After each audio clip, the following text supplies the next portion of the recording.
Hi there. Hello, hello.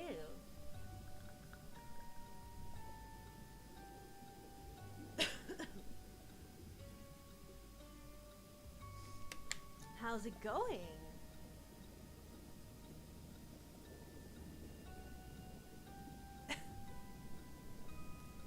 Just time for more Paranormasight.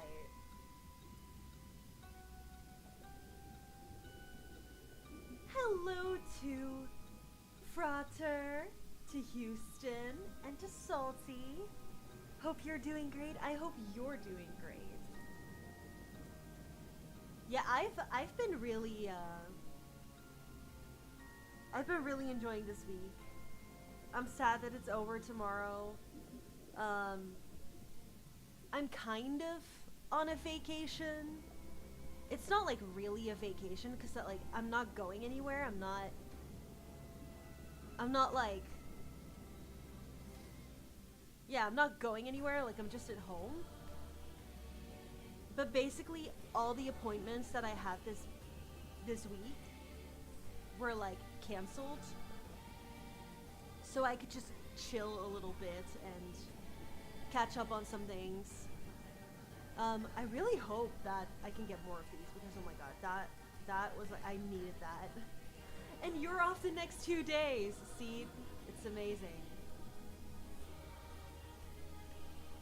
Well, technically, I do have an extra day tomorrow,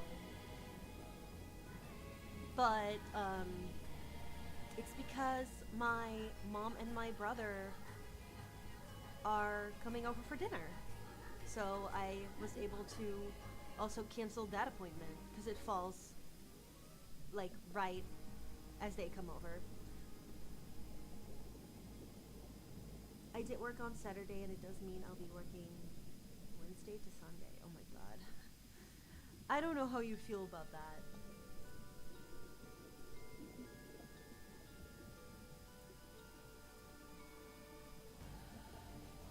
Anyway, let's play a little bit.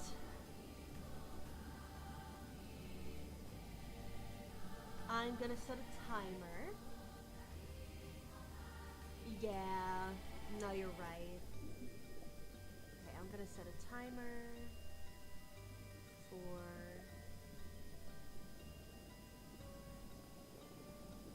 4 p.m. so that I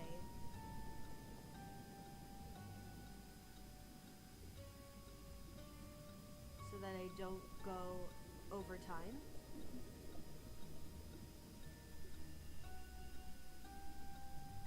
Yes, good luck with that.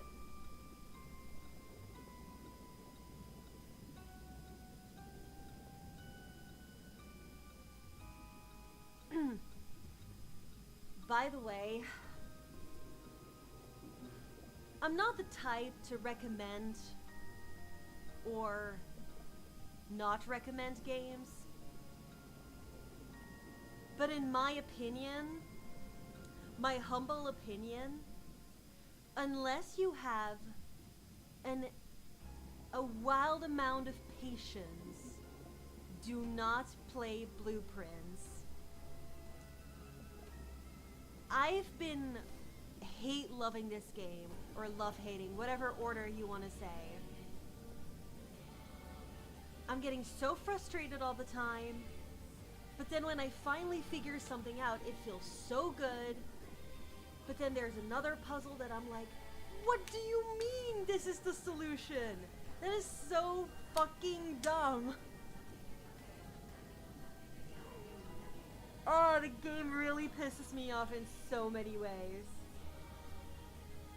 Puzzle games are like that. See, but that's the thing, they are not.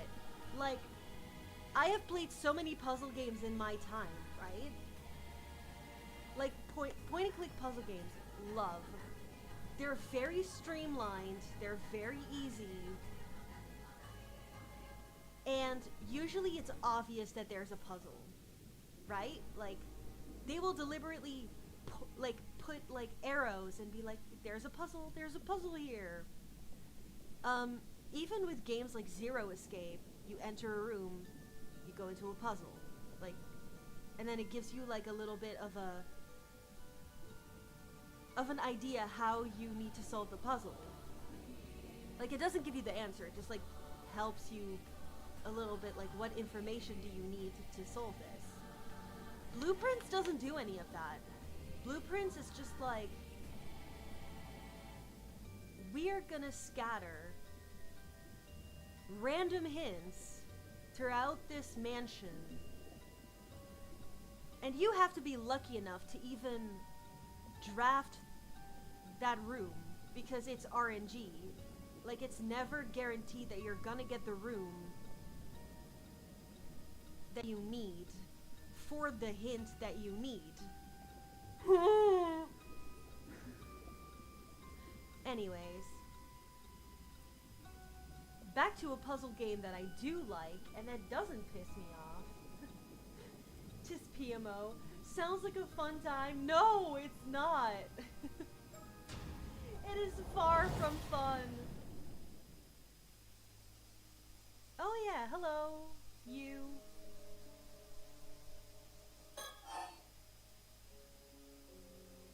Oh yeah, we're kind of in a fucking dilemma because either we're gonna be a sacrifice and we're gonna be cut open on a daily basis and like revive again because we're fucking immortal,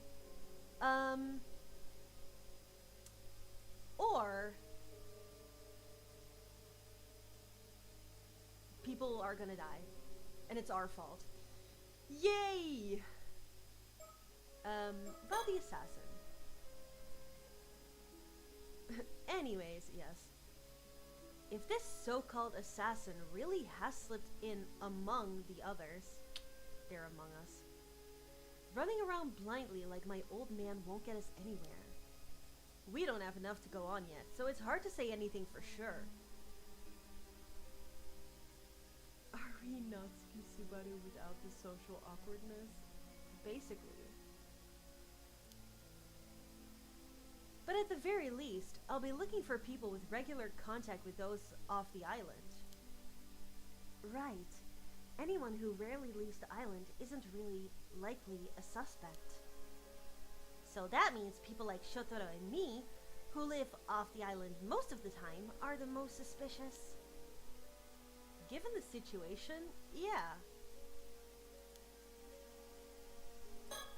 It's not you, huh? It's not you, dude, right?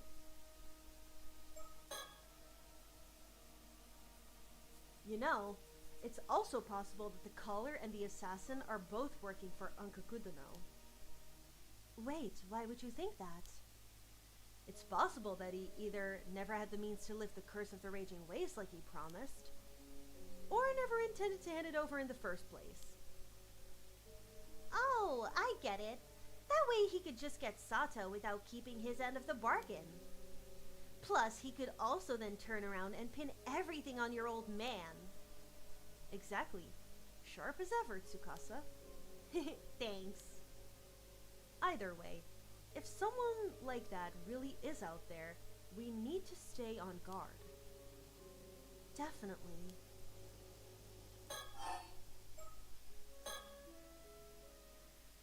Sorry about missing our meeting today. I was the one who asked and ended up standing you up. Something urgent came up and I couldn't make it. Ah, right. That. Well, stuff happens. I'm not mad or anything, but I do wish you'd brought it up a little sooner. Right. Sorry. Mind telling me what exactly happened? Well, something unexpected came up and kind of threw off my whole schedule. So you can't say any more than that? You're not even going to tell me what you wanted to talk about? Yeah, I can't tell you that yet either, sorry. Right. Well, whatever. Let's just say you owe me one. Owe you one? Yeah. Sometime when I need it, you'll have to do something for me. Wait, that's not fair. It's not her fault. I'm the one who caused all the problems today.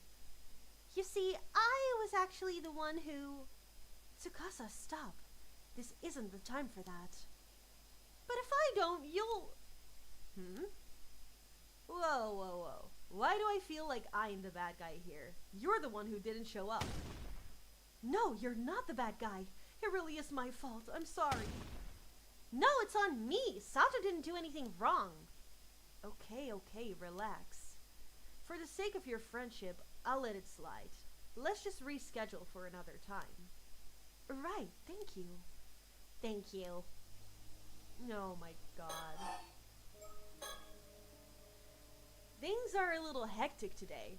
We can talk about that more another time. So, about getting you out of that whole sacrifice mess. Ah, yes, about that.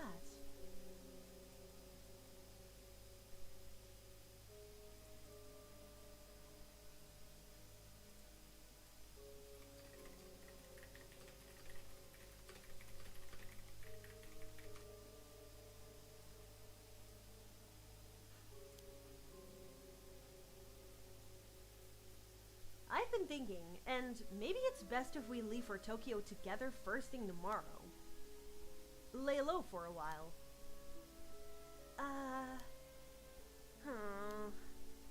Yeah, I know. It looks like I'm just using this chaos as an excuse, but at this point, I don't think I can offer any other options. What do you think? Well, first off, thanks for thinking it over for me. But, would it be okay if I gave it a little more thought? Sure, but if you take the ferry, my old man will catch on. If you want to go, it will have to be on a small boat, quietly, just after dawn. I'll need time to set things up, so I need your answer by tonight. Okay, I'll think it through. Huh? What's wrong? Looks like you've got something caught in your bangs. Oh no, how embarrassing. Thank you, Goku. You always seem so calm and collected, but I guess everyone has their moments. Huh? Where? You want me to take a look? No, it's okay. I've still got that hand mirror on me. How about we don't? Let's take a look. Ah, there it is. Is that a feather? When did that get there? Got it. That looks better. Oh. That's a curse. What the hell is that? Huh? Is something wrong, Sato? There's something behind me. Huh? Why?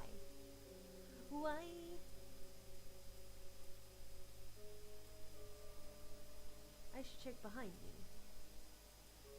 Sato, what's wrong? You okay? There's nothing behind you. I should check behind me. But I'm doing that. I should check behind me.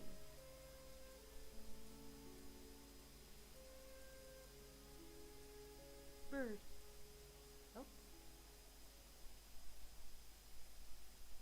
Huh? I could have sworn it was right around here. There's nothing there. Maybe I imagined it. Huh? Nope. It's the assassin! Ah! Shit, that hurts! Yup. I knew it. I knew that was gonna happen. And then we're gonna revive. Damn it. It hurts. It hurts.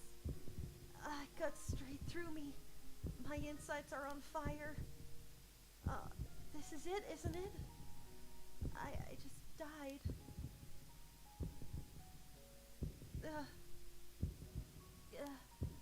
But how? What happened? Mikasa. I'm sorry. They got me. So this is the power of the curse then. It's real. I saw something for a split second and then it cut me down? Ugh. Okay, just relax. Breathe, nice and slow. This is bad. People are coming over. It's turning into a scene. Oh no. Not here. Everyone will see. Yep. Damn it. Everyone will know I can heal. What do I do? They're all panicking. No choice. Just act dazed, clueless, and run away while I can.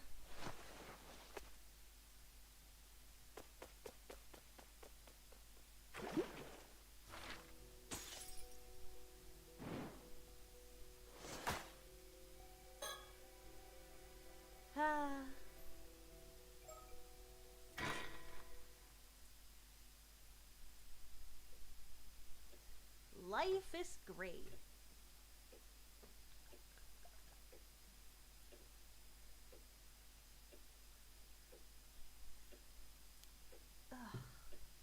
Huh?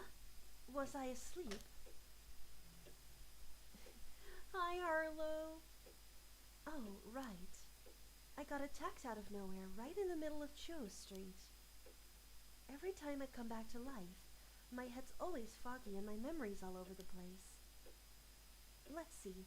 After I was cut down, everyone saw me resurrect, so I panicked and started running around trying to hide. But in the end, Mr. Wakamura found me. He told me to stay put in the house and keep my head down. Sounds like things are getting pretty chaotic on the island, all because of me. Apparently, Mr. Wakamura told everyone he would handle it, which helped smooth things over. What now? It's already pitch black outside. It's quiet, too quiet. It's putting me on edge.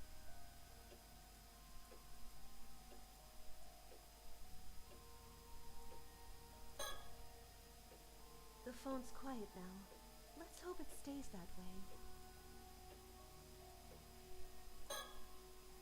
No signs of anyone out there. I wonder where Mr. Wakamura is.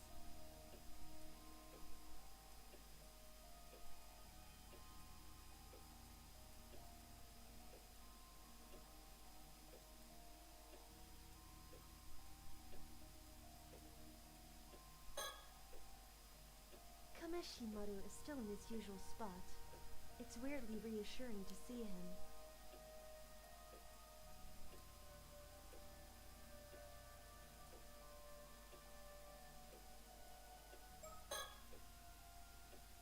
So, now everyone knows I can't die. Be that as it may, I've still got something I need to do. This is it. Time to see it through. Today's been so hectic. I need to take a second, gather my thoughts, and figure out what comes next.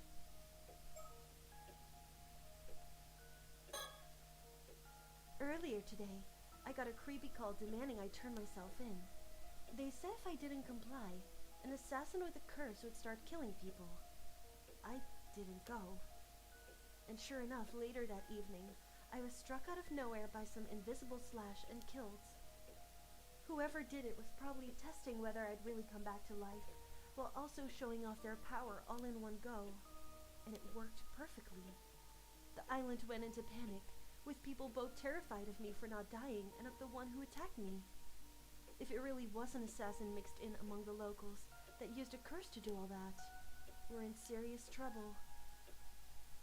A curse that can kill someone instantly from a distance. That's not just dangerous, it's terrifying. None of the curses I've ever known worked like that. They were never that convenient for all-powerful. They say when you curse someone, you're cursing yourself as well. Using a curse always comes with risks, or with strict conditions. To target me so precisely, in that exact moment and place, from somewhere I couldn't even see, there must have been some really specific conditions to pull it off.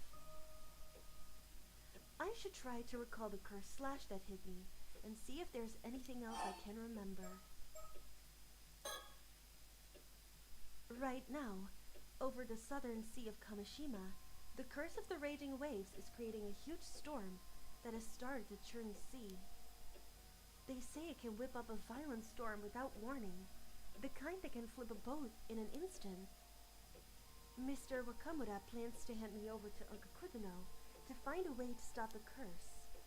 That handover is supposed to happen tomorrow, but Shotaro is against that plan. This morning, he asked if I'd run away with him, escape the island, and flee to Tokyo. Oh yeah, I still haven't given him an answer. I'm sorry, but I have my reasons. I can't go with Shotaro. As for how to actually stop the curse of the raging waves, the information Tsuyu gave us this afternoon might help. I should go over it again to get everything straight.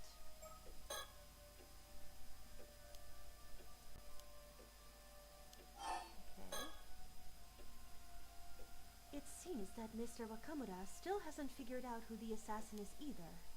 Whoever they are blending in with the locals and triggering the curse with ease. As far as I know, only a psychic with a powerful spirit sense could use a curse like that. Is there really someone like that on this island? The killing definitely won't stop with just the attack on me. Even the man on the phone was ranting about killing everyone off one by one. But at least for the moment, it seems pretty quiet outside. Still, there's no telling when it will start. If that caller really can wield a curse, maybe turning them down wasn't the smartest move. Then again, there's no way I was just going to hand myself over. And like Shotaro said, there's also a chance the caller was working for Uncle Kudono.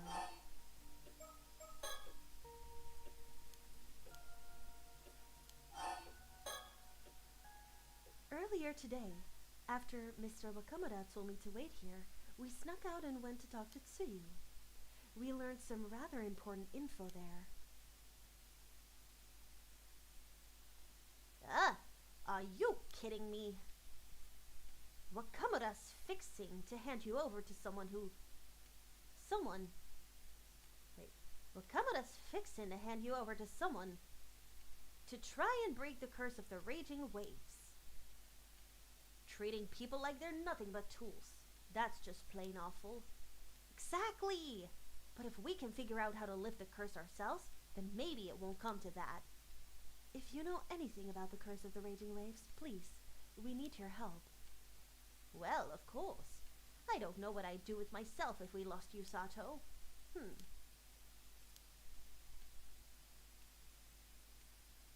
Well, reckon it's fine to tell you. I was about to tell Yuza and Asami later anyway. Come on, you two. I've got something to show you.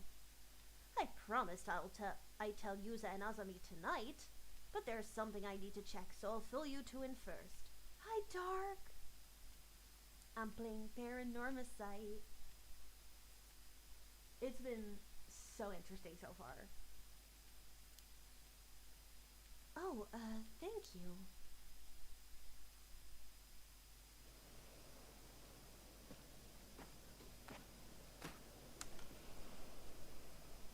Paranormasight, yes. Ah, there it is. Just as I remember it. Tsuyu, are you sure you're okay to be climbing these rocks with your injured leg? Oh, don't you worry about me. Still got a few tricks left in these old bones. Truth is, I put together a little shrine behind these rocks. Nobody else knows it's there, so it's been hidden here for ages now. Really? There was a shrine with all the way out here? Oh my god, yeah, you're gonna be so confused. And we're all already kind of in, well, yeah, we're kind of in spoiler territory already, but I assume you think, like, I assume you knew that. Like that that made sense, yeah. Really? There was a shrine all the way out here? Ooh, is this one of those bronze mirrors? I think I saw one in my history textbook once. It's kind of old and worn, but it's so small and cute. It's a beauty, all right, but there's a lot more to it than its looks.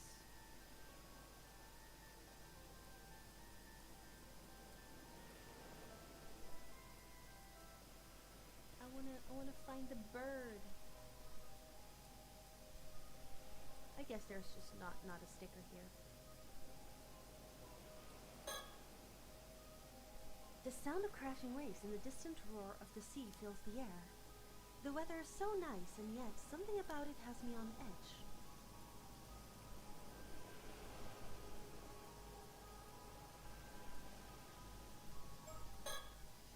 Wait, I know that bronze mirror. No way. Oh. Having Tsukasa here with me means more than I can say. How far will she follow me in all this, I wonder? To the end, of course. Let's see what Tsuyu has to say. Even out here, Tsuyu remains her usual calm, unshakable self. Unfortunately, that makes it harder to tell where the jokes end and the serious talk begins. Oh, yeah. I love you. I hope that you enjoy the game. And if you finish their playthrough, and you're curious to my reaction, then you can always watch the VOD back. Yeah. Thank you. I think I might have picked up a bit of that from her. Tsuyu, what exactly is that mirror? This here. It used to belong to Mare, Yuza's mother. Wait, Yuza's ma? Yeah. By dark. Well, to be precise, Mare found it at the bottom of the old well after she came to Kamishima. The old well? That's where the bronze mirror came from? Sure is.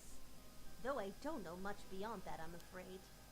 Anywho, she said we had to keep it enshrined somewhere that overlooked the southern sea, so we tucked it away back here.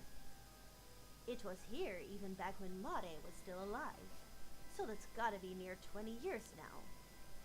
That's a long time.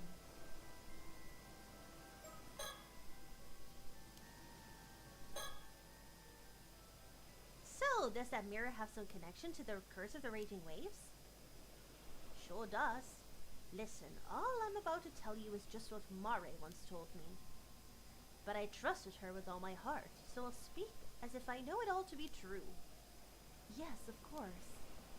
This curse of the raging waves isn't some tiny little curse that someone can just throw out whenever they like. It's a massive curse that's been churning down off the southern coast of Kamishima for a good 400 years now, non-stop. Wait, seriously? If that's true, wouldn't there be a huge storm all the time? There's the thing. The curse had been sealed away all this time, held back. All because of a sacrifice offered up 400 years ago. To Uncle Kudano? A sacrifice? Yes, a real sacrifice. You don't mean like symbolically. You're saying someone was actually sacrificed to keep the curse at bay. Exactly. Many, many years ago, someone made the ultimate sacrifice. But thanks to that, the source of the curse was sealed away. And this here bronze mirror supposedly belonged to the very person who was sacrificed. No way! Thing is, even with that sacrifice, after 400 years, the effects that held back the curse are getting weaker and weaker. Wait, really? So in other words, now that the curse is overpowering its seal, the curse of the raging waves could be set loose again? That's how it seems. But at the same time, it seems the curse itself has become a lot weaker over the last 400 years.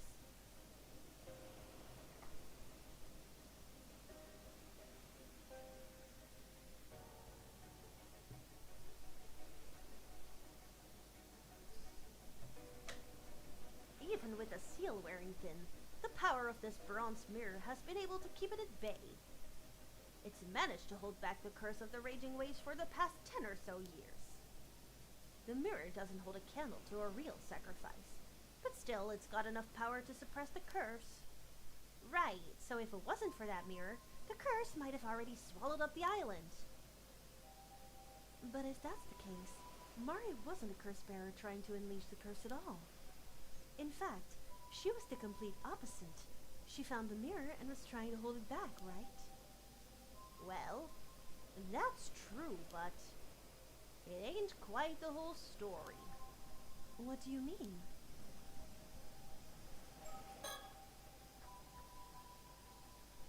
If I understood that right, Mari wasn't causing the curse, she was trying to hold it back.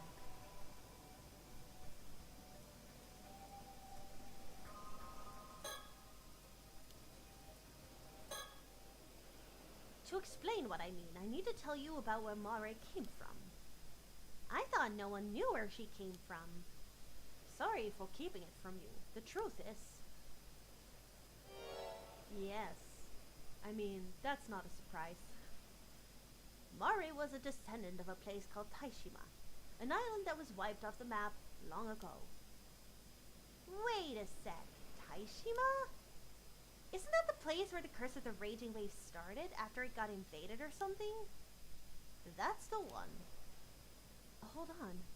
I heard that Mari was a descendant of the people who destroyed Taishima. That she was the one who brought the curse. Quite the opposite. Her ancestors were the ones being destroyed. Well, dang, that sure changes the story. But what does that mean exactly? Mari told me that folks from Taishima passed down a duty, from generation to generation. A duty? She said it would be 400 years since the disaster during her generation. That meant she had to be the one to see it through. To carry out that duty first, the curse of the raging waves had to be removed once and for all. They needed to wait for the curse to weaken, and so many a generation passed for that to happen. So, the duty wasn't just to stop the curse? That was just the first step? Right. Mari came to Kamishima because she was meant to fulfill that duty. Apparently, she spent years waiting on the island, watching for a sign the curse was starting to weaken. Eventually, she ended up marrying my little Tosuke, but it seems that was never part of the plan. She often used to chuckle about it, saying that you never know when or where fate will bring someone in your life. I had no idea. Then we come to 5 years ago. 395 years since the curse of the raging waves had begun. She said the time had finally come, that the curse was now weak enough. I still remember her saying how, if she offered the mirror now, she could remove the curse for good. She could complete her duty. Remove the curse for good? Well, even hearing all that, I was still only half convinced the curse wasn't just an old folk tale. Yeah, don't think anyone can blame you. So then, what exactly was her duty? She said she'd only tell me once it was all over and done with. Oh, right. The Southern Sea disaster. In the end, I never got to hear what her duty was. Mari was taken by the sea before she could tell me. After that disaster, I was a mess inside. Couldn't think straight for ages. But now, with all this going on, I figured it was time I finally talked about what happened.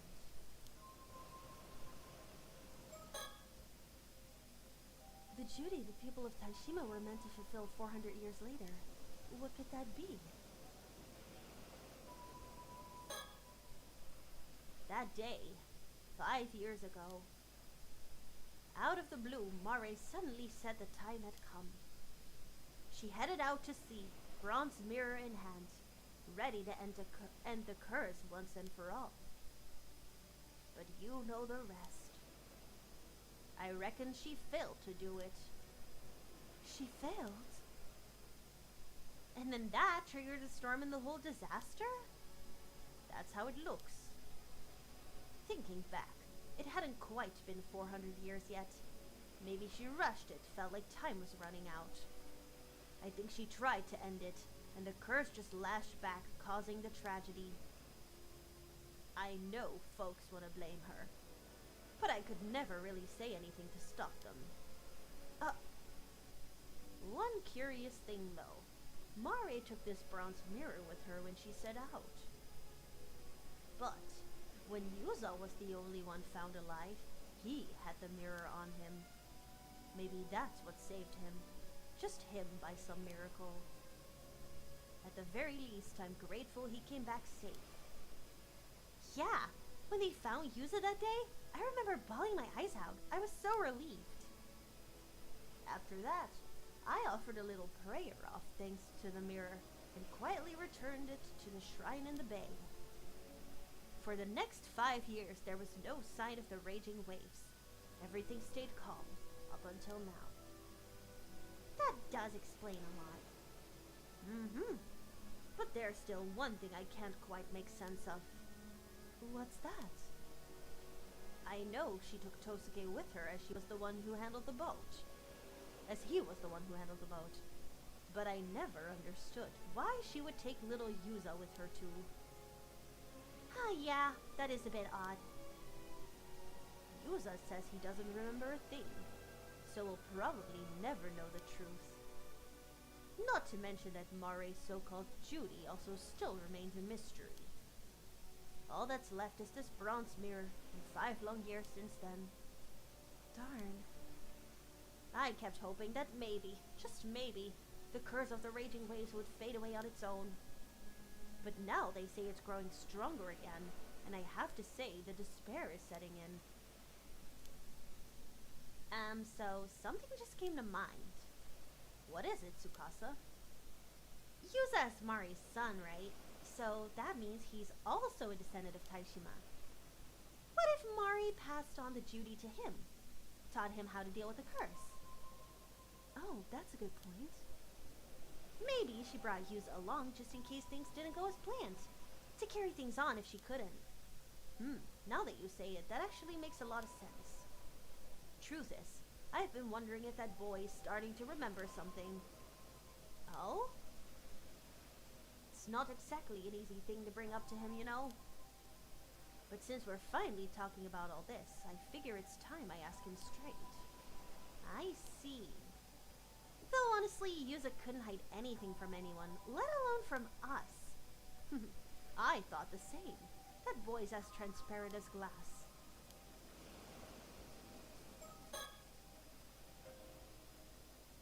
Mari tried to end the curse of the raging waves and failed. It cost her life and caused a disaster. So just offering the bronze mirror wasn't enough. What was missing? So listen, Sato. You need to tell him there's no need to rush with all this nonsense. The bronze mirror is holding the curse of the raging waves back for now. Yeah, and maybe Yuza actually knows how to get rid of the curse with that mirror. Yeah. But it didn't work for Mare, not with the bronze mirror alone. The curse is still out there, so maybe it really does need me to, you know. Sato, you okay? You're acting kinda weird. Thank you, Tsuyu, for telling us all this. I think it's time I told you about something too. I actually remembered something the other day, about who I used to be. Wait, you mean you remembered even more? Yeah. Sorry I didn't say anything sooner. I guess I'll just spill it. The one who was sacrificed here 400 years ago, that was me. I had a feeling. Huh? What? Wait, hold on. 400 years ago? You're pulling my leg at a time like this. No, you see, the truth is... Well, I'll be. So you're telling me you're immortal? I promise you ain't pulling my leg. This one's a bit hard to swallow. I think the reason the curse is getting stronger is because I woke up 3 months ago after sleeping down on the seafloor. I think me waking up weakened the seal that was holding the curse back. Whoa, wait. So when you said you'd been asleep for hundreds of years, Yume, you were actually a sacrifice at the bottom of the ocean? That's awful. That's right. I was sacrificed to seal the curse at its source. It wasn't to remove it, though. It was just a way to keep it from seeping out. It was just a temporary fix, a stopgap until someone found a way to remove it for good. That said, it did last 400 years, I suppose. That's hard even to imagine. But after those 400 years, the curse was supposed to have weakened, and the way to end it should have been passed down. You mean by Mari? I guess she never had the chance. Maybe there's a chance she did pass something on to Yuzu? Maybe, but if she didn't, that would mean that I have to be the sacrifice again. Whoa, Sato, no, that's not how it has to be. That has to be the reason I'm immortal. Sato! I never should have woken up. Everyone here took me in, even though I didn't remember a thing. I didn't want to lose all that warmth, so I kept quiet. I'm so sorry. But if it comes to it, I'll take responsibility. I'll be the sacrifice again. No, Sato, don't talk like that. You already protected us for 400 years. That's more than enough. I refuse to let you go through that again. There has to be a reason you woke up now. You aren't needed to seal the curse anymore. I know it. She's right. We'll find a way to keep you safe through this, Sato. I really like Sato. Ooh. Oh, it actually updated. Okay.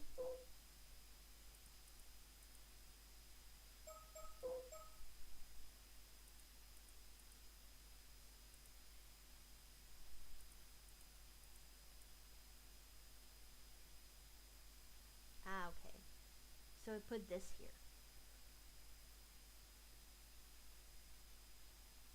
In truth, the curse had been perpetually active ever since its inception. The sacrifice offered 400 years ago merely served to seal the source of the calamity during this time. It is believed that Mari attempted to lift the curse once and for all, only for her failure to give rise to the disaster 5 years ago.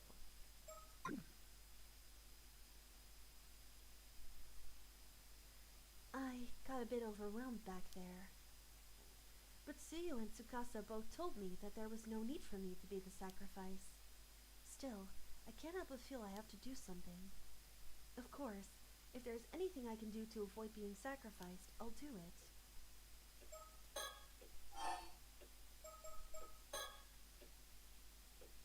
That bronze mirror definitely was something I owned a really long time ago. I never imagined it held power strong enough to suppress a curse, though. But even offering it up didn't fully get rid of the curse of the raging waves. Which means there must be some other condition that wasn't met. The real key to ending the curse has to be tied to something or someone related to Mari. Hopefully, Tsuyu will be able to tell the others more about that. That said, it's possible Uncle Kuzuno already has the same exact information. After talking with Tsuyu, we put the bronze mirror back in the shrine. With the curse so unstable right now, moving it away from the shrine seemed like a bad idea. Tsuyu said she plans to tell Yuza and Asami the same thing she told me. And if that leads to anything new, they'd let us know. That attack, it was brutal. I changed clothes and the wound's gone now, but I can't stop the cold sweat. My body still remembers the pain. But I'm the only one who can get to the bottom of this curse. I need to think back, remember exactly what happened when I was cursed. There has to be some kind of clue. Was there any sign? anything at all before I was struck. Wait, that's right. Just before I was slashed, I saw something reflected in the hand mirror. A mysterious shadow. If I remember correctly, it looked like a warrior in armor carrying a sword. Wait a second. Could it be? Was that the curse of the Heike I heard about yesterday? Oh.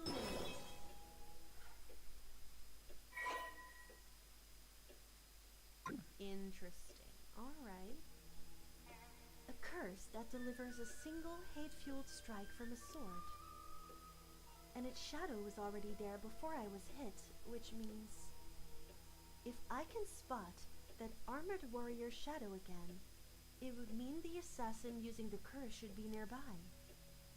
Damn it, I should have asked more questions yesterday. That cursed shadow. It showed up in the mirror, but when I turned around there was nothing there. Does that mean maybe it's only visible in mirrors?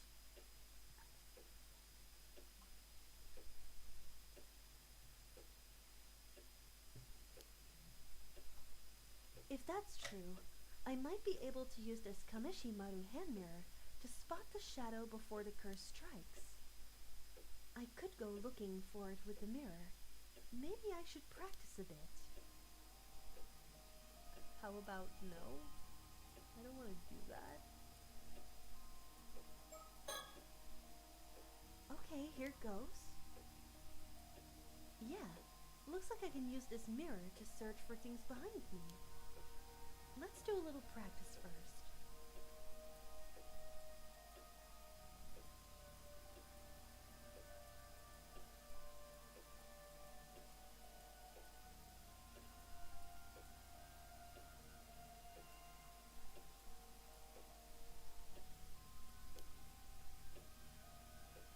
Let me try reflecting the Kameshimaru flag in the mirror. Okay.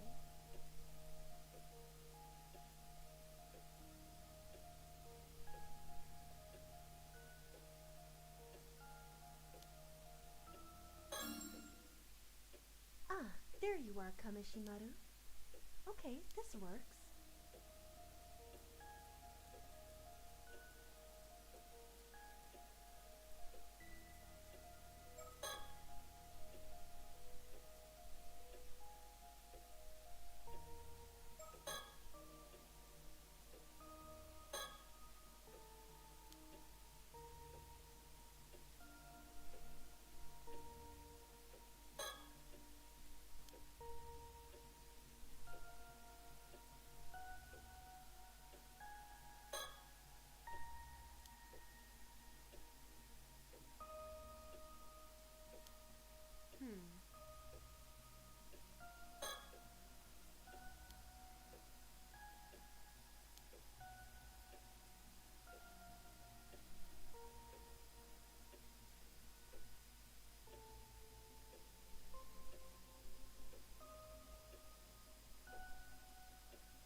Okay, if I can catch a shadow with the mirror before anything happens, then maybe I can find the assassin right as they're about to use the curse.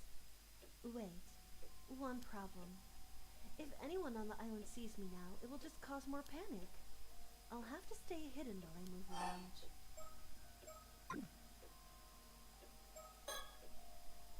I guess for now, I just need to do whatever I can. If I can find that armored shadow again, maybe I can at least deal with that curse. Hi, Yvonne. I'll have to try and avoid places with lots of people around, though.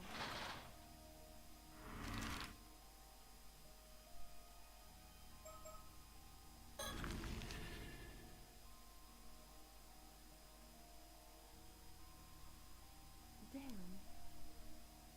This isn't going to work. There are too many people around here. I should try somewhere else. Well, probably the bay, right?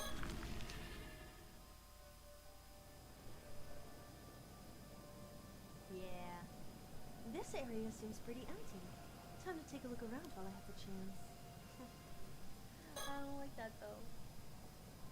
Wait, didn't Suyu say she was meeting Yusa and Azami here later? I should look around quickly before anyone shows up. Why? I don't want to do that. Still, even if I do find the shadow again, does that mean I'm going to be slashed again? Okay, let's take a look around. Maybe I can find the shadow with the mirror.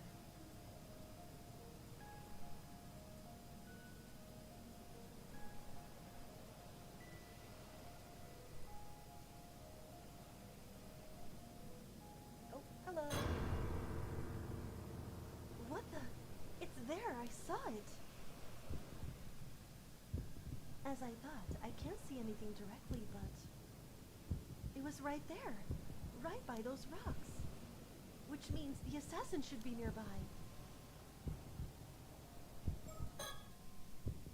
Is there anything out of the ordinary nearby?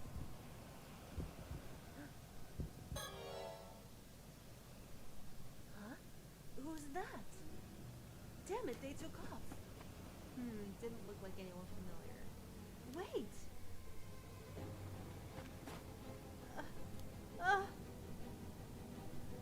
Damn it, I lost them. Well, someone as out of shape as me never had a chance to catch up. I don't even know if they really went this way. This is hopeless. Damn, I'm completely out of breath. I didn't think this far ahead. What did I think I was gonna do if I actually found someone? Anyway, running around in the dark isn't gonna get me anywhere. But I did see that shadow again, along with someone suspicious nearby. Taking off like that the second I saw them was just about the most obviously suspicious thing they could have done. That pretty much confirms there is an assassin using a curse to attack people on the island, just like the phone caller threatened. But even if that's the case, is there anything I can do to stop it? I mean, I'm not exactly built to fight. I'm pretty sure I'd lose to just about anyone. I can't do this alone. I have to find someone to help me. But who can I even ask at a time like this? Well, Tsukasa. Wait, hang on. Wasn't Tsuyu supposed to be meeting Yusa and Azumi down by the bay? Oh, please, no. I've got to get back and warn her now. It's gonna be too late. I can't breathe. So out of shape.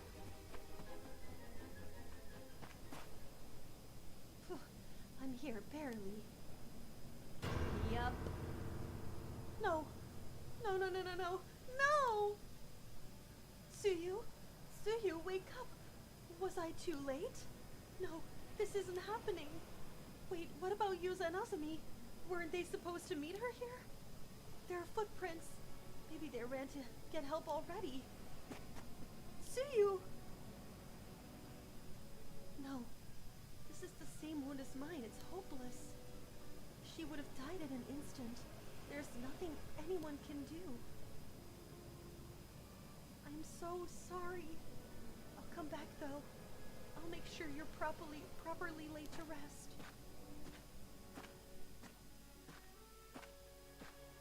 After that, Sato returned to the island's city center, which had turned into a living nightmare. Countless others had fallen victim to the curse. Bloody bodies lay scattered across the ground. People fled in panic, screaming and confused. Some turned on others, shouting wild accusations. Others broke down, wailing in helpless hysteria. Many clung to lifeless loved ones, crying in despair. In the midst of the chaos, not a single person paid Sato any mind.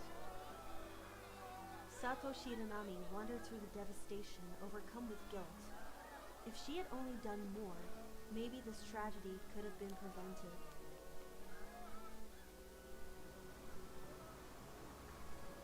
If I had just listened to that phone call, yeah.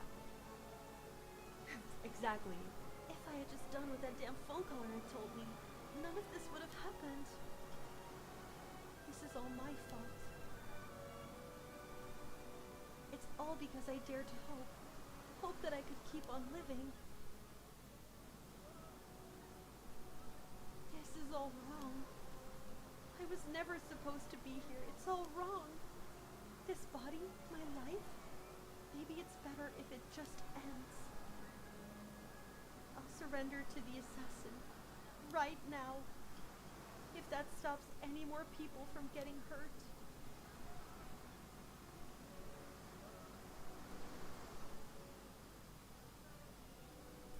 Oh, hello. You scared me, bro. I have to find the assassin. I'll need to tell them that I'll surrender before more lives are lost. I'm just gonna ignore you.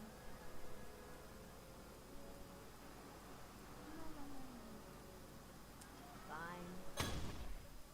Ah, Mr. Wakamura, where did you...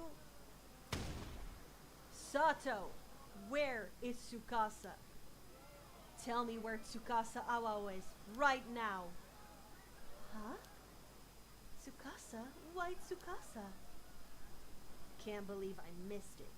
I figured Uncle Kuno had a couple secret kids stashed somewhere. Oh. Oh, Tsukasa, an assassin? But Tsukasa Awa, she was one all along. You lot been keeping it secret from the start. What? What are you talking about? That goddamn assassin has got to be working for Uncle Kuno, so it has to be her. Where is she? Gotta get my hands on her and put an end to this mess. Stop wasting time and talk. I don't know.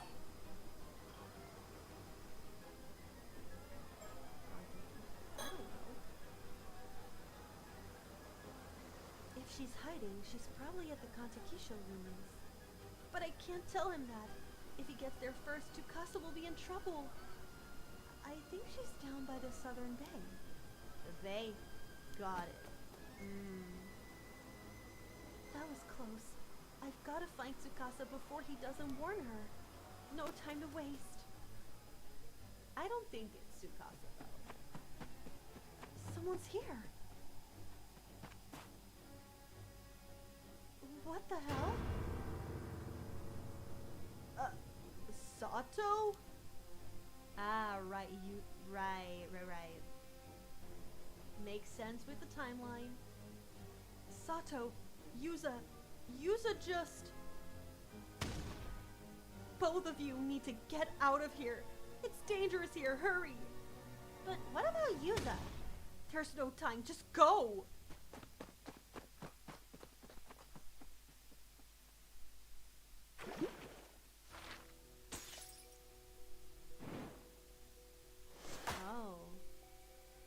There's a part after that. Okay, I want to see.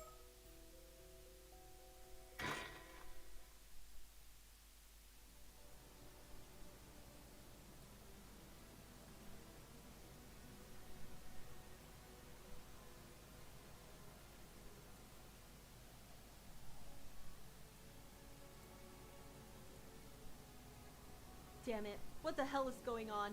What the fuck happened to you, Yuza? How could you just die like that? Out of nowhere? You managed to live through the disaster 5 years ago just to die like this? And still the whole island turned on you. Blamed your mom for everything. They rejected you even when you said you wanted to become an ama diver. What the hell did you ever do to deserve that? But you never once complained. Just kept going like it was nothing. You did everything right. Someone like you deserved so much better. You deserve to be happy, damn it! I would have done anything to make that happen. And yet I couldn't do a damn thing. I'm sorry. I'm so damn sorry, Yuza.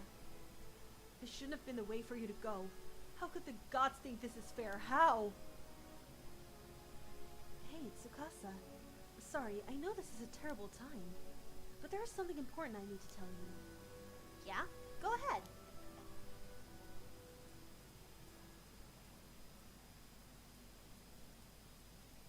Sticker? sticker from me. Nah, maybe not.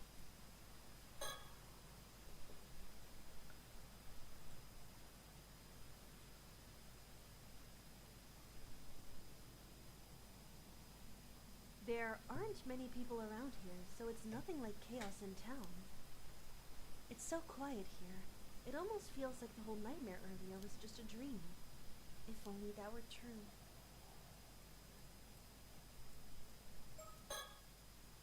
I don't think Tsukasa's the assassin, but I should make sure. Okay, his booty though?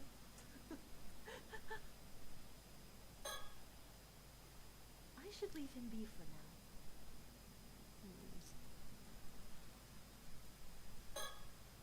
Compared to how shaken Azumi is, Tsukasa seems rather calm given the situation.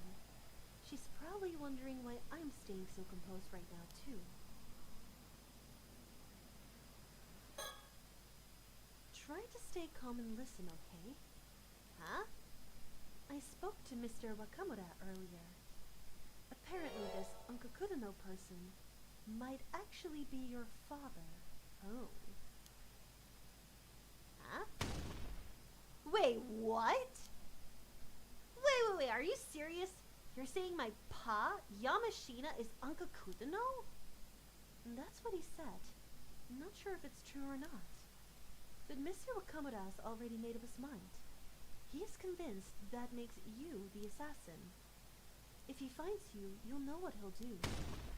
Huh? That's crazy talk. Me, an assassin? Come on. That makes no sense. I know. I don't believe it either. That's why we need to find the real assassin as soon as possible. Yeah, but easier said than done.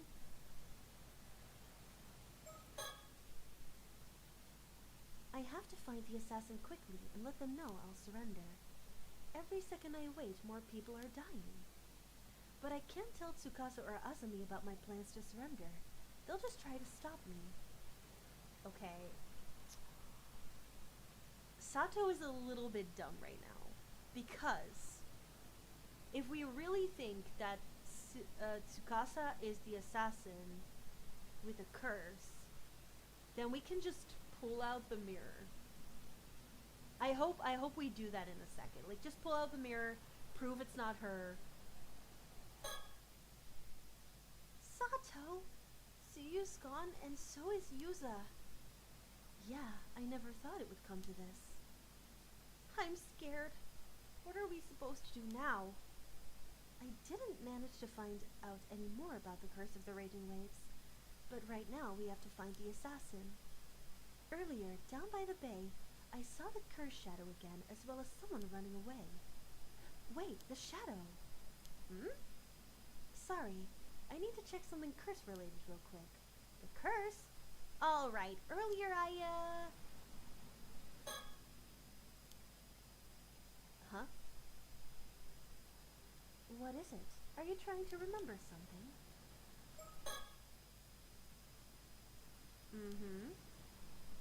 Yep, thank you. That's exactly what I was thinking.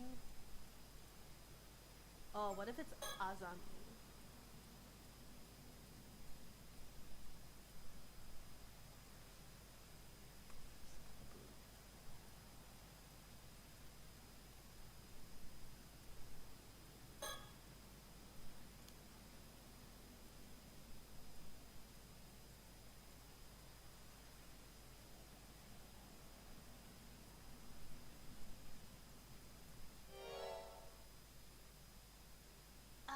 Damn it, what was it? I can't remember! Whoa, don't scare me like that. Tsukasa, what's the matter? I guess the shock has made me forget. Right before it happened, Yuza realized something important, but I'm blanking on it now. Huh? Something important? Yeah, Yuza said he figured out the condition that the curse needed to affect someone. I swear he'd said something about people being marked by something, but I can't really remember. He was just about to say who the culprit was too, and then, well, that happened to him. Marked? I can't remember. Just thinking about that moment's making me sick. Oh no, Tsukasa, it's okay. Don't force yourself to remember. I won't, but still, I do remember one thing he said. He thought that the curse could only target women from the island. But now that he was targeted... Oh, hold on a second. I think I see what he was getting at. Sato, did you figure something out? Could the curse be using this as a marker? Oh. I don't know. A marker.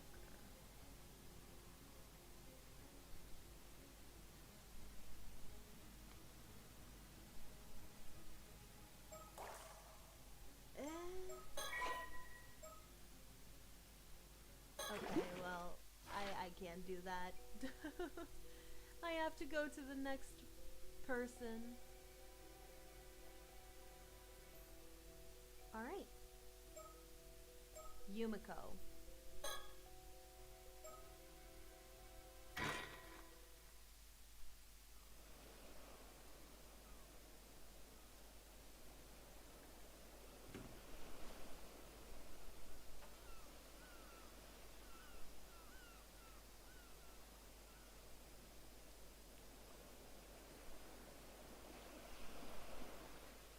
Oh, hello.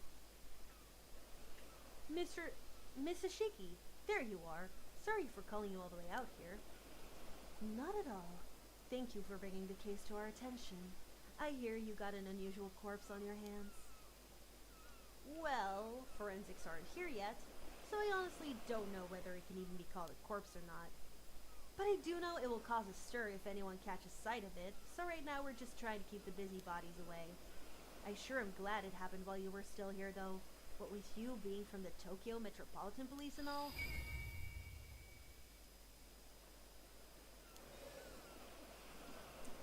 Where is our cadaver then? Still in the water over there when it was found. Feel free to go ahead and examine it. Over there? I see.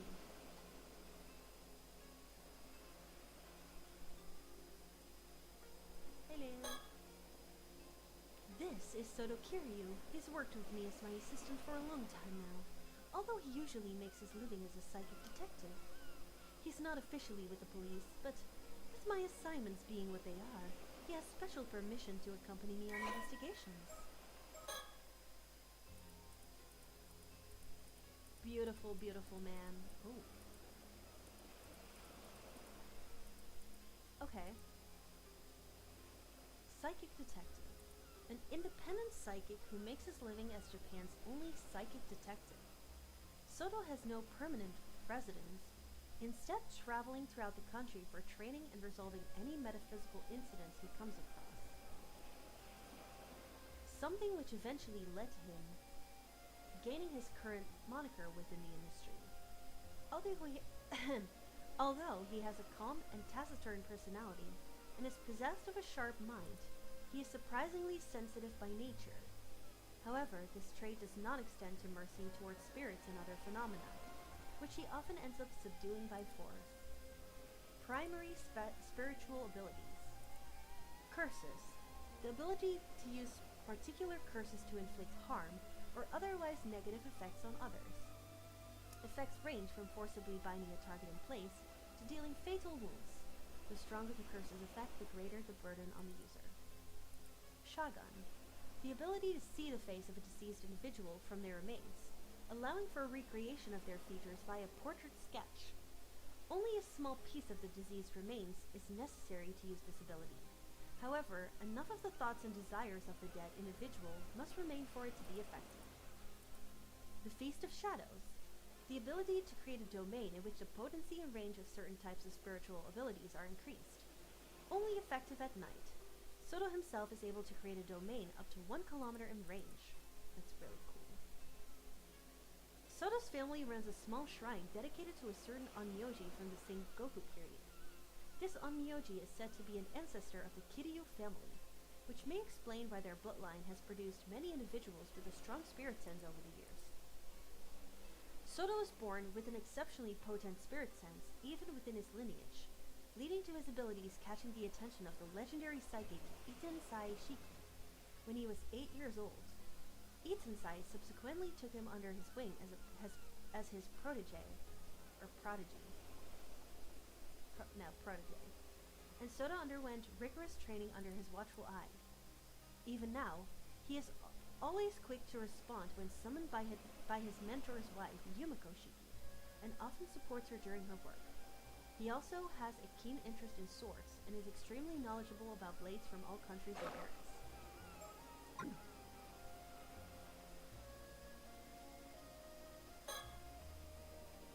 He's had his gaze fixed on the corpse ever since we got here. I suppose he's curious to know what led to its current state. Vision ability. Oh. Interesting.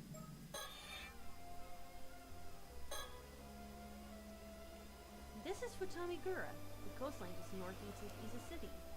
It's a pretty popular location for tourists, and there are several beaches nearby as well, so a bunch of people are milling around. It certainly is an impressive sight. It's too bad we couldn't come here as simple tourists.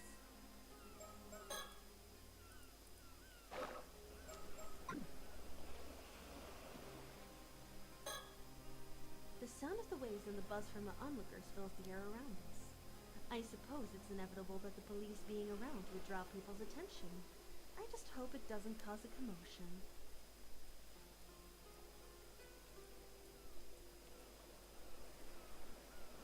Oh, police officer. The local police have the area closed off to make sure bystanders can't get too close. We originally came to Mie from Tokyo to investigate another case, but with so many other incidents occurring, I can't help but get the sinking feeling something troublesome is about to happen. Detective Ida has been a huge help to us so far. We might be able to reveal some of our circumstances to him.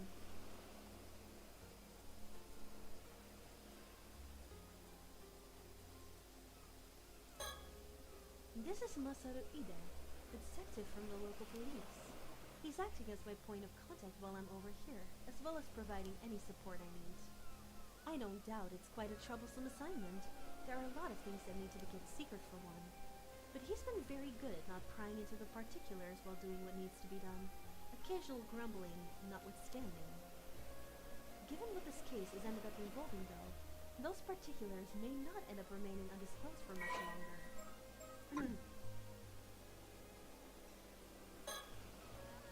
At first glance, he seems the sort to find hard work troublesome, but he's proven himself to be quite a thoughtful individual. If that attitude of his is a deliberate ploy to get those he's dealing with to lower their guard, he's certainly not one to be underestimated.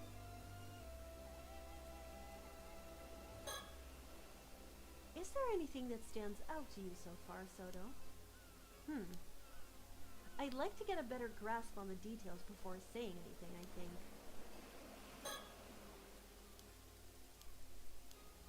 Okay.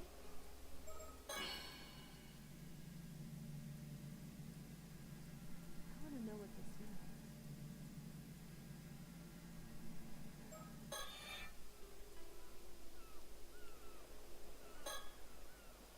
Do we know what the situation was when the corpse was found? I just got here as well, so I'm not clear on the details myself. But from the sounds of it, a local civilian happened across it about an hour ago as they were passing by. They got us on the scene immediately, so no one else should have seen it. And that's a relief. We don't want people working themselves into a frenzy over this. Where is that local now? We've got someone taking their statement in a nearby police box. I'll let you know when we get more info there. Please do. Weren't you going to examine the body? First things first, let's start by taking a good look at the corpse. I do need to quickly go toilet. Let me run a quick ad. Because I haven't done that yet, so... yeah, 3 minutes is fine. Alright. Quickly BRB.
take a look at the dead body. Hooray! Oh, well that's straight up a mermaid. And also fucking terrifying. I see. So this is the corpse in question, is it? Unusual is certainly one word for it. It's all dried up now, almost like it's been mummified. But apart from that, it's pretty safe to say this is a mermaid, right? It's probably Mare, his mom. Let's take a closer look at it.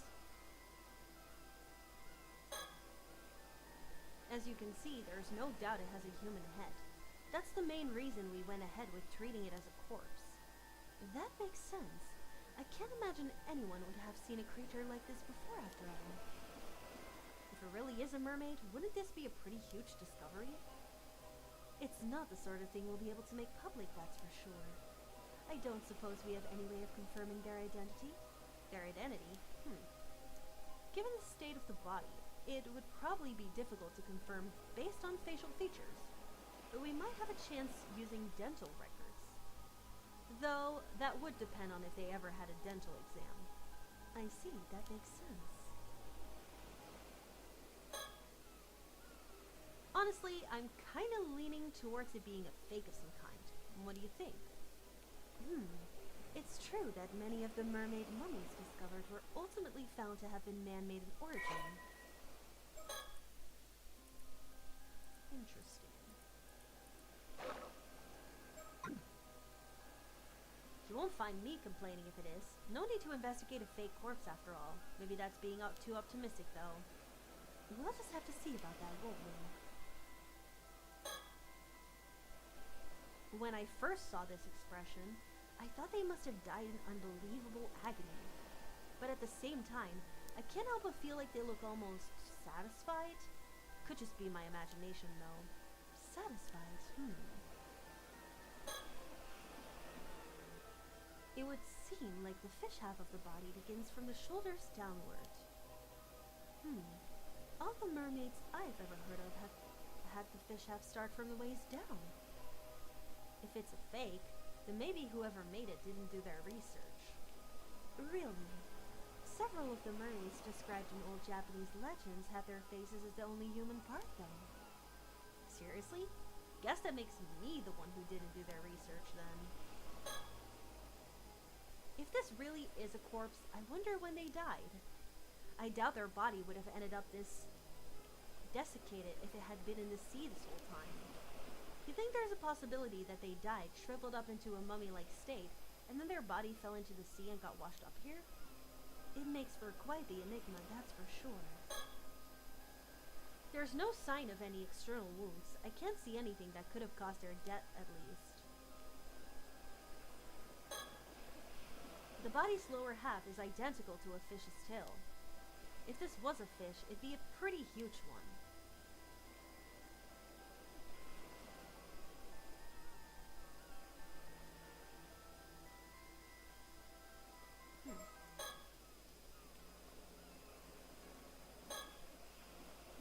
If we really do have a mermaid on our hands, do you think all those stories about becoming immortal from eating mermaid flesh are true?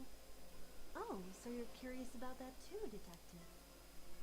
Well, I don't know if I'd actually want to eat it, though. Yeah, no. It definitely is. Living forever doesn't necessarily mean you'll be happy, you know? Besides, I can't say I find the thought of eating meat from this thing all that appealing.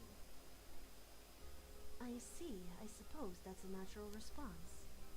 But there are plenty of people who would be interested in getting their hands on this corpse for that exact reason.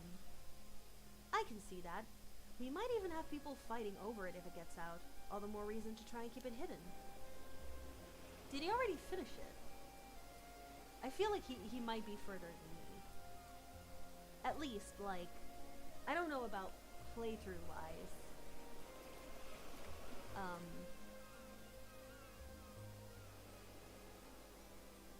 Okay, he's kind of, he's kind of at the same part right now, upload-wise at least.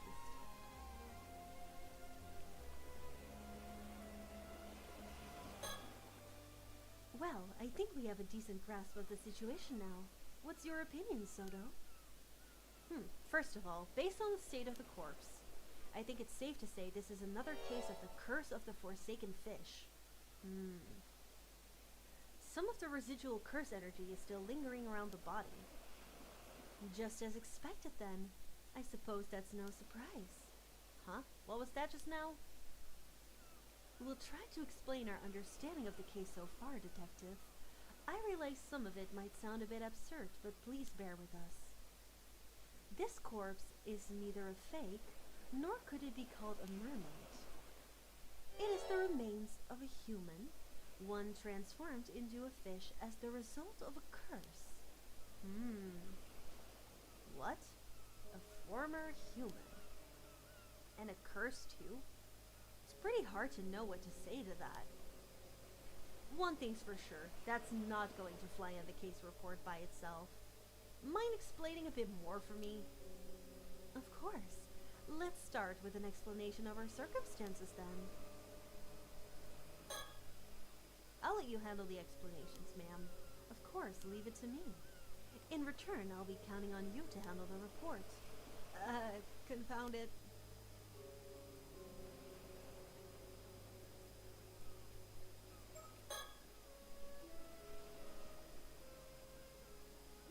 It seems the time has come to explain our circumstances to Detective Ide. I'll have to make sure not to leave anything out. See, I wanna know what this is. I wanna know.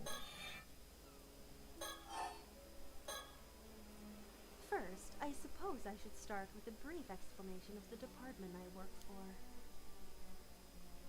Wait, aren't you part of some secret department? In the security division over in Tokyo? Are you sure you should be telling me something like that? I'm not gonna get caught up in any troublesome business if you do, am I? No need to worry. I doubt it will come to that. Probably.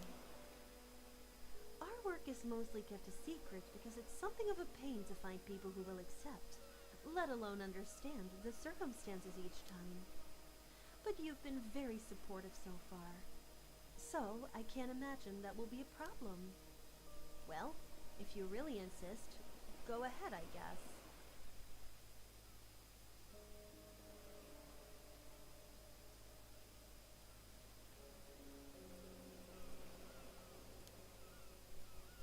As you say, my department is indeed part of the security division. Its proper name is the Paranormal Affairs Bureau.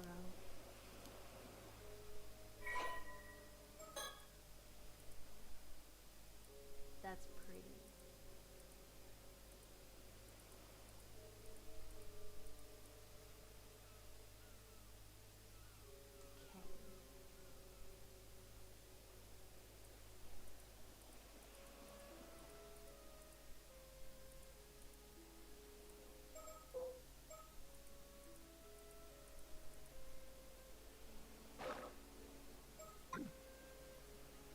Geez, the Paranormal Affairs Bureau, huh?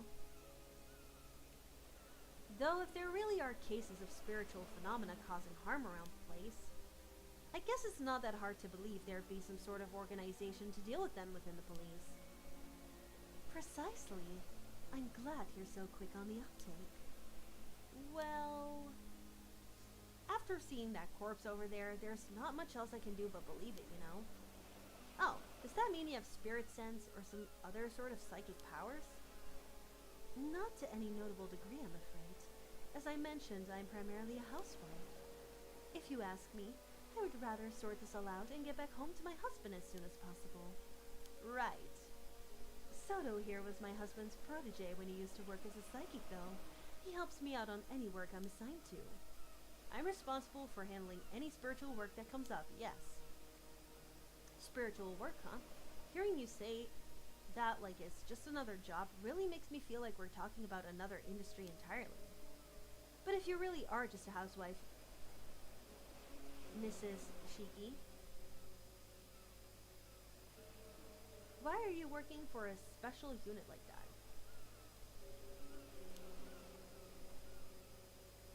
know it's none of my business, but if your husband is a psychic, wouldn't all this be more in his line of work? True. Personally, I'd also rather our roles were reversed. But there are several reasons why that unfortunately cannot be the case. I see. I don't really know your circumstances, but it sounds pretty tough. Either way, I should be good to put this down as a paranormal affairs case, right? That should be fun, yes. You can leave the rest of the investigation to us. We'll also handle the report. More specifically, Soto will. Look at his face. Really? Thanks, that's a great help. Not again. Her age is still a secret.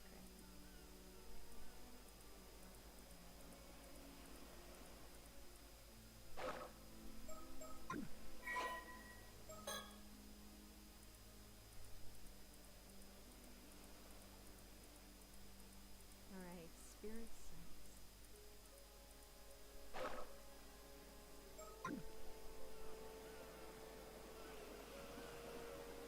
What is vision ability? What is vision ability?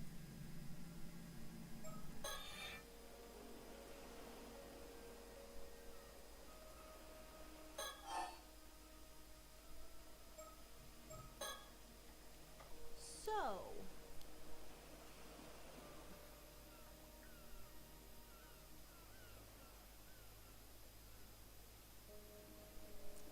does that mean you came all the way to Mia because you knew something like this was going to happen? Oh, that's awfully perceptive of you, Detective. I suppose you could say that, yes. At the very least, this situation hasn't come as a huge surprise. Ah, if that's the case. Was the body from the other day one of those cases too, then? Oh.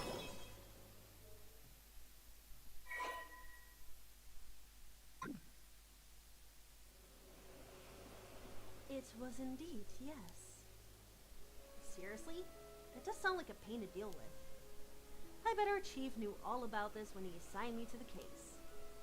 If it lessens the burden, you've been a great help to us so far, Detective.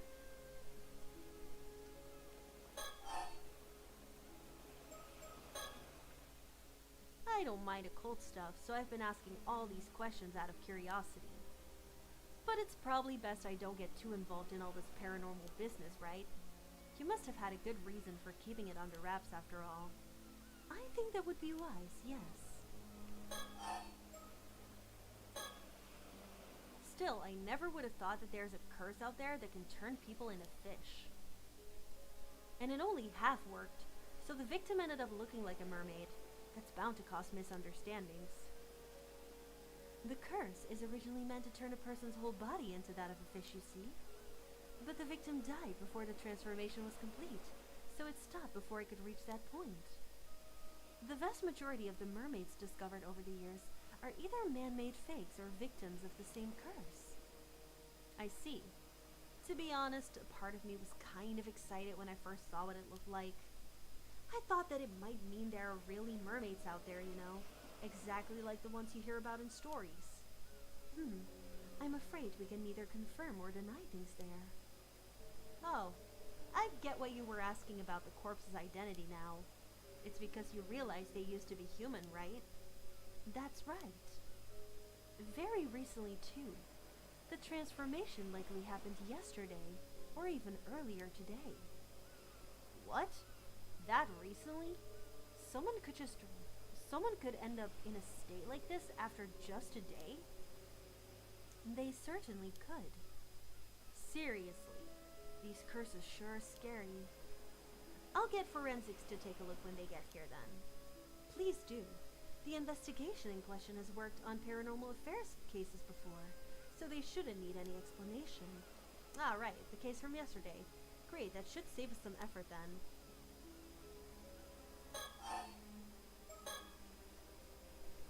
Cursed one day, a mummified corpse the next.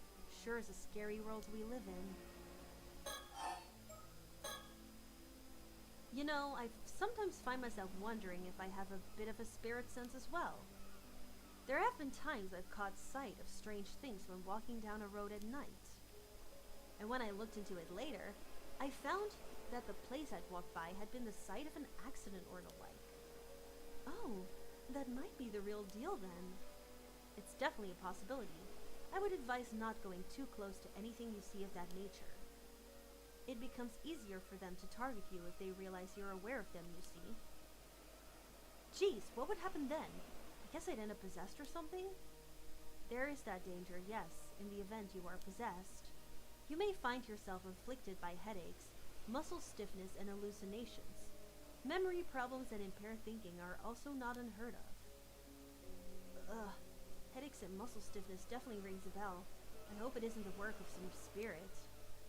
Do people have their personalities taken over when possessed too?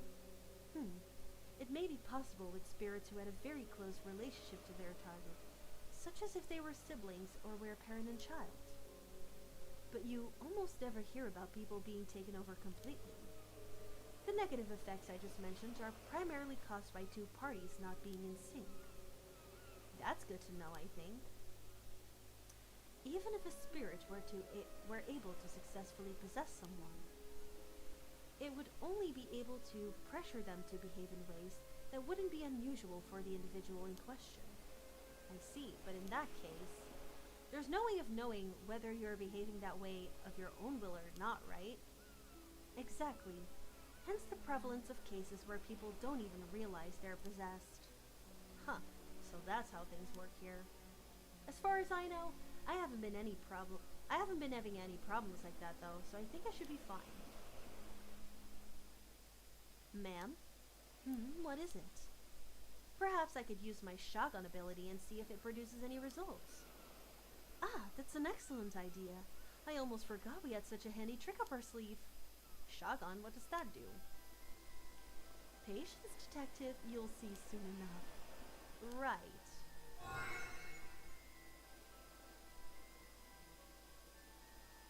There, it's done. Oh, so it went well, did it? Well done, Sato. What's all this about, then?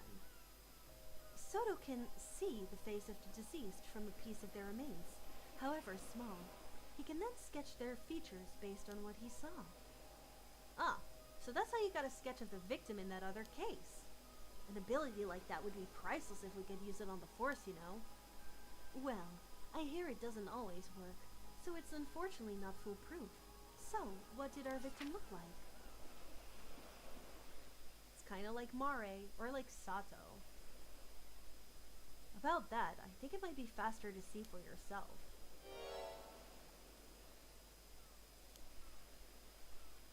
Somikawa. As in like, the mermaid? I think there was a mermaid called Somikawa. Wait, Somikawa? You can't mean...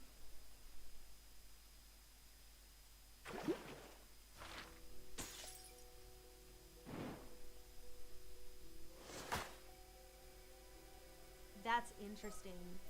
Like we're going back in time with Yumiko instead of forward in time like Yuza and Sato.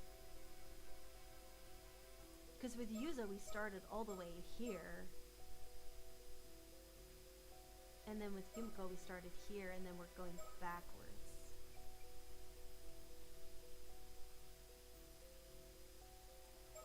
And they're currently the furthest back in time.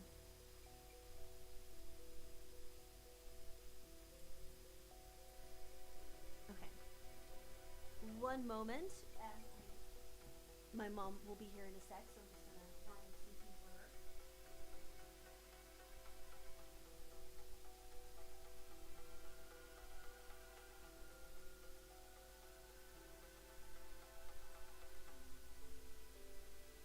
Okay.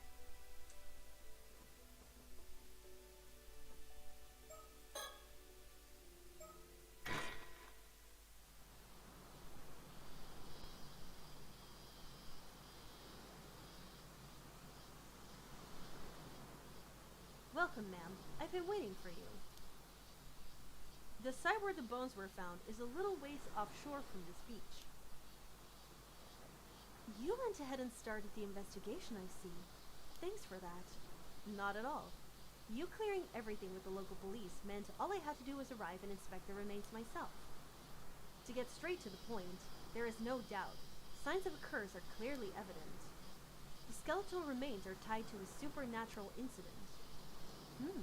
Seems I was right to trust my intuition on this one. Alright then, let me hear the full report. Understood. Sticker, give me a sticker. Please give me a sticker.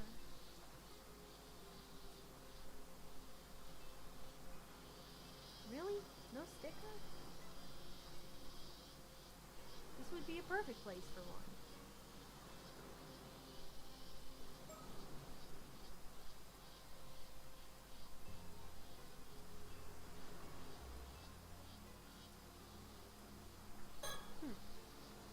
This is the town of Ijiga in Toba City. The area is a historic place known for its ama divers. Oh, I know it well. It's also famous as the filming locations for one of Japan's most well-known monster films. I wouldn't know about that myself, ma'am, but you seem unusually well-versed in that area. Those old tonkatsu films are the best. You should watch some for yourself, Soto. As you wish. I'll look into it.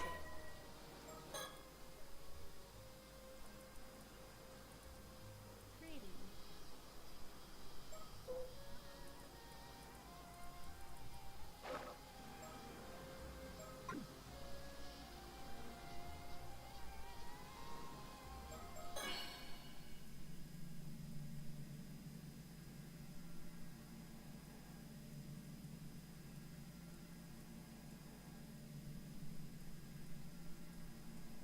Even using this,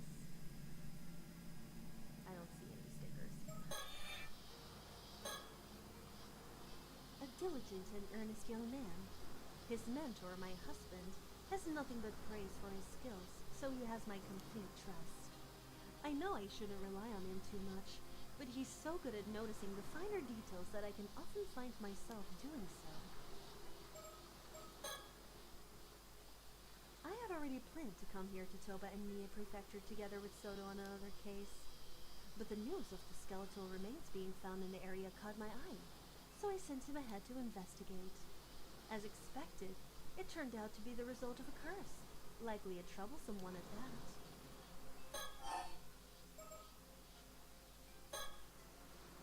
To begin, shall we review the details of the case?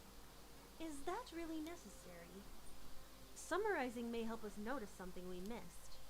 Not a day goes past that I don't admire your diligence, Soto. My thanks. I'll strive to be brief. A few days ago, a fisherman off the coast here hauled up a long rod-like object. It resembled a human bone, so he notified the police. That was about 10 days ago. So he fished it up completely by chance. Following that, the police conducted an underwater investigation of the surrounding area. They discovered multiple skeletal remains in a fissure beneath the rocks. All the remains were severely deteriorated. With each being several years to several decades old. As a result, forensics struggled to identify the victims. There was just too little to go on. Only fragments of the skulls remained, so facial reconstruction was apparently not possible. Hardly surprising in such a state. Still, with your ability, we hardly need facial reconstruction, do we? Indeed. I'll report my discovery shortly. You know, one possibility comes to mind. Will you humor me? Please go ahead. I wonder if those skeletal remains could be the victims of the Kamishima Southern Sea disaster from 5 years ago. Regrettably, that is not the case. Damn it. Oh, darn it. Yeah. Please don't sound so defeated. Be right back for a moment.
just had to give Mom some tea and say hi to her. So.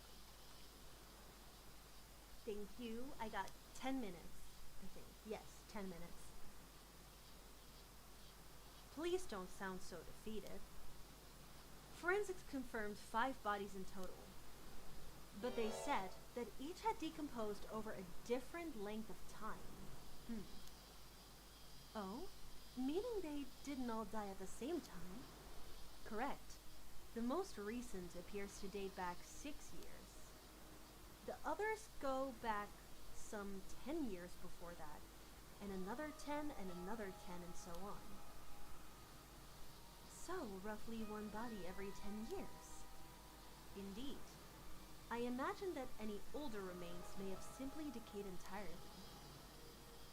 Which means someone has been using that fissure as a place to dump corpses for decades? It's surrounded by rock, and with minimal currents in the area, it's unlikely they drifted here naturally. Had that bone not been fished up by chance, we'd never have known. In other words, it was an ideal site for quietly disposing of bodies. Okay, I don't know how that connects yet, but sure.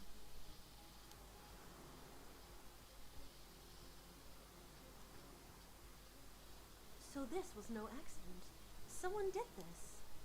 I imagine quite some resentment must have piled up over the years. Indeed. But I've already cleansed the lingering resentment in the area. Leaving such resentment to fester could lead to a curse manifesting after all.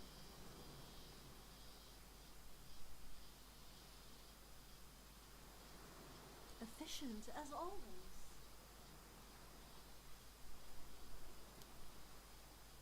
My thanks.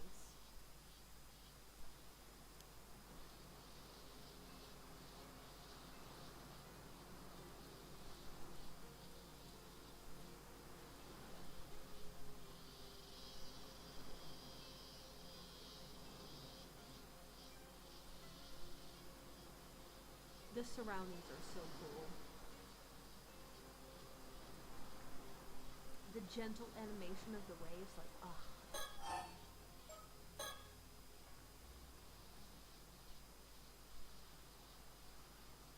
There is one more point of concern that all the remains have in common. Go on. Each body bore a clean, precise cut. The assassin, the one we know. Clearly severed. Severed? You're saying they were sliced straight through the bone? Exactly. Each was sliced down through the bone, all with a clean cut as smooth as the last. Forensics noted that reproducing such uniform cuts would be extremely difficult. Even with industrial equipment, such precision would have been unachievable decades ago. One possible explanation is that a master swordman, wielding a razor-sharp katana, cleaved each of them in a single stroke. Yes, well, that would certainly explain it. But warriors don't exactly run around with swords in this day and age. Which brings us to the possibility of a curse, I suppose. What was it called again? The Curse of the Haza? Correct. If the cuts were made by supernatural means, the rules change. And as it turns out, there were traces of a curse at each of the severed points. It was just a matter of time until we found one.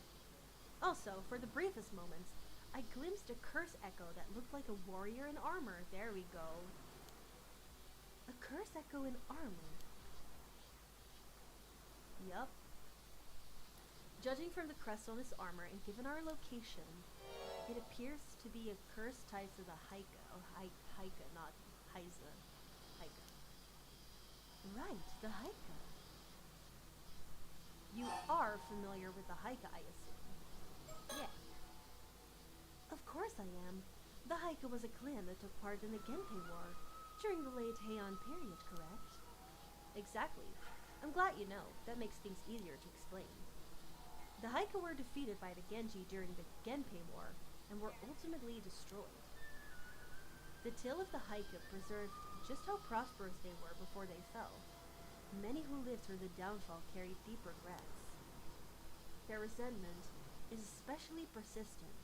Many traces remain even today, and they can be quite meddlesome. Indeed. You hear about it all over the place. I guess even by expert standards, it is quite the problem.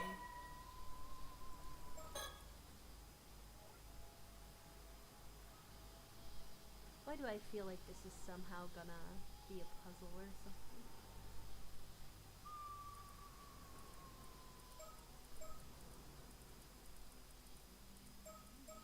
Okay, that's so much information.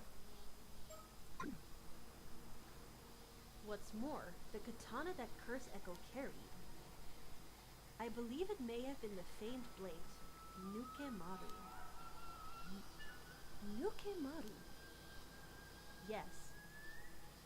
A blade passed down through the Haika, once wielded by Taira no Tadamori. I see. It would seem your love of swords has proved rather useful here. So, what you're saying is that these skeletal remains were cut and killed by the power of Tadamori's curse. I can't say it was Tadamori himself, but I am confident it was a curse from someone within the Haika. At the very least, it offers an explanation for those mysteriously perfect cuts. But the body's being dumped every decade. Surely that can't be the curse too, can it? Correct. I imagine that part likely involves further intervention by someone else. So, this wasn't an accident by some spontaneous curse. There's a perpetrator out there. Indeed. However, I can't imagine any psychic with enough power to wield such a curse would dispose of bodies so poorly. My theory is that someone is using a curse stone. They are killing through its curse, then discarding the bodies. A curse stone? Think of it as a talisman that lets even those without spirit sense use the power of curses. They are created when intense resentment fuses with a suitable relic. That sounds dangerously convenient. There were a few incidents involving curse stones in Tokyo last year, actually. Didn't you hear? Of Honjo. Oh, now that you mention it, that someone rings a bell.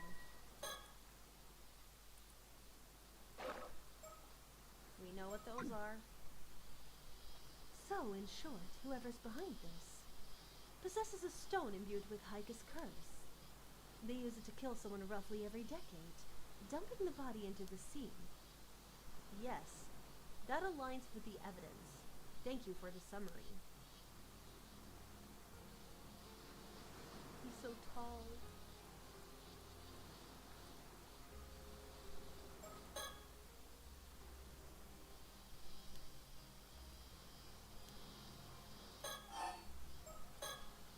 Now then, about those skeletal remains. Were you able to use your Shagan Soto? Yes, I did. It only worked on the most recent body though, the one from 6 years ago. By viewing part of the remains, I was able to reconstruct a portrait sketch of how he looked when he was alive. Here's a copy. I've already provided one to the police as well. Impressive. That ability of yours remains quite the asset. Doesn't look familiar. Not always. There are times when the vision just doesn't come through. It's far from infallible. Besides, there are those who could simply speak directly with the victim's spirit and ask who did it. Even so, none of these methods would hold up as admissible evidence in court. But as a lead in our investigation, it's more than enough. Excellent work. Thank you. We had the police compare the sketch against missing people from 6 years ago, but no matches were found. Darn, would have made things much easier. Detective Ide is continuing the investigation. Ah, the detective with the local police. I've heard he's good, so let's hope he proves it.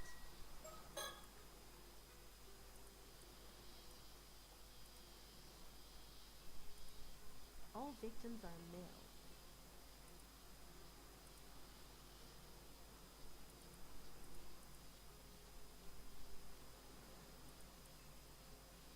Okay, interesting.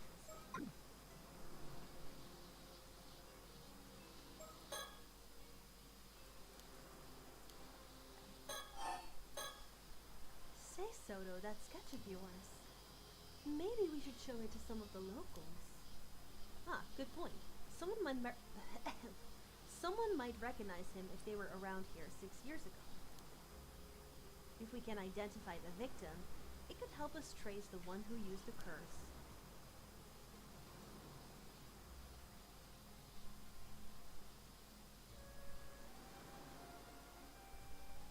I guess we can't just leave things be now that we know there is a curse involved. Honestly, I'd rather not deal with it. There you go again. Are you sure that's something you should be saying out loud? Obviously not. I just want to get this over with and go home, that's all. Yes, yes, we all know how much you love your home. Alright. That's a good save point, I think.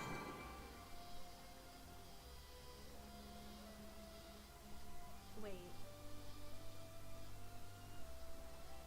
Oh, that's the time.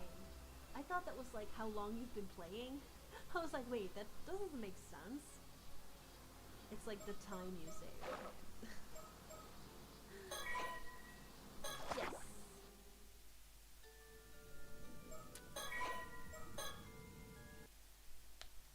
Alright. Good session.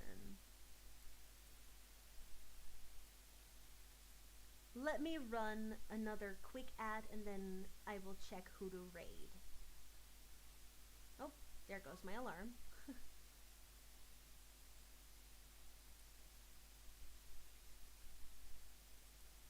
Oh my god. This person is playing Blueprints. Wait, how'd they already open that? What the fuck? That's something you can figure out early? I'm so pissed.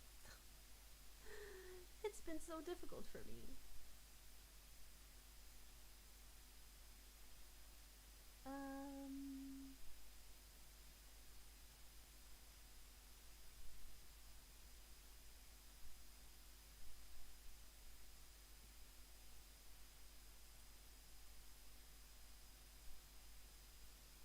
Let's go and raid.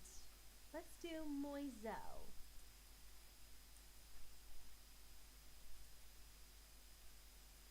Aw, thank you so much for being here. If anyone wants to join the Discord that isn't already in there, there you go.